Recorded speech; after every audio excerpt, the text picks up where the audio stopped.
Champions ট্রফির high voltage ম্যাচে রেকর্ডের ছড়াছড়ি। লাহোরে অস্ট্রেলিয়া ইংল্যান্ড ম্যাচে যেন ফিরে এলো ২০ বছর আগের স্মৃতি।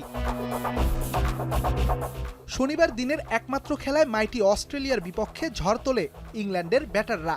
বেন ডাকেটের ১৬৮ রানের ইনিংসে ভর করে রেকর্ড ৩৫১ রানের সংগ্রহ পায় জশ বাটলারের দল, যা এবারের আসরে তো বটেই, চ্যাম্পিয়ন্স ট্রফির ইতিহাসেই সর্বোচ্চ রানের রেকর্ড।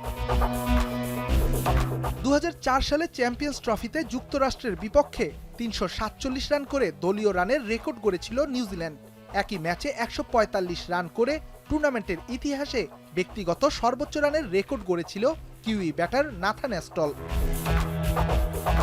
২০ বছর পরে এসে ভেঙেছে সেই রেকর্ড। একই ম্যাচে দলীয় ও ব্যক্তিগত সর্বোচ্চ রানের ইতিহাস পুনরায় লিখেছে ইংল্যান্ড ক্রিকেট।